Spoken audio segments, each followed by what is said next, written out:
Hello பையா, நமஸ்தே. இதர் ஆவோ. யாரா இந்த வடக்கு நண்பன் நம்மளே இதர் ஆவோன்னு கூப்பிடுறது? என்னயா, என்ன வேணும் உனக்கு?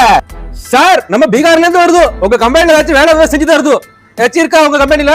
அப்படியா? இங்க ஏற்கனவே ஆள்லாம் இருக்காங்களப்பா. உனக்கு என்ன வேலை தெரியும்?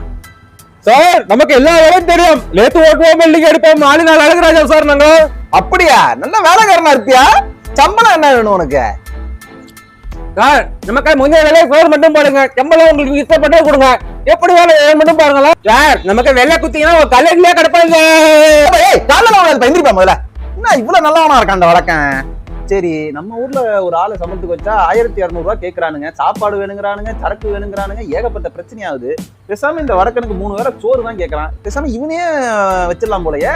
எப்பா, நீ மட்டும் தான் இருக்கியா? உன் ஊர்ல நிறைய பேர் இருக்காங்களாப்பா? நமக்கு நிறைய ஆள் தேவைப்படுதுப்பா. சார், இந்த வரை நான் வந்திருக்கேன், அடுத்த வரை ஃபேமிலியா கொண்டு வரேன். ஃபேமிலியவே ஆச்சிட்டு வரேன்றான். அது சம்பளம் எவ்வளவு கொடுத்தாலும் கொடுங்கன்றான். நமக்கு ஒரு அடிமை சிக்கிட்டான். இனிமே இவனுங்களை வச்சு நம்ம வேலையை பார்த்து லாபத்தை கல்லா கட்ட வேண்டியதான். அப்ப என்ன வெள்ளை பக்க போலாமா சார்? மகராசனா போய் வேலை பாரியா.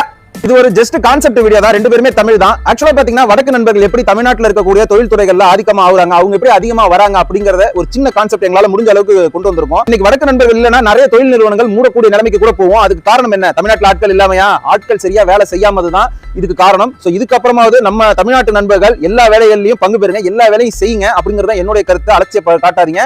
மீண்டும் ஒரு நல்ல பதிவுல பார்ப்போம். மறக்காம சப்ஸ்கிரைப் பண்ணிடுங்க. பாய்.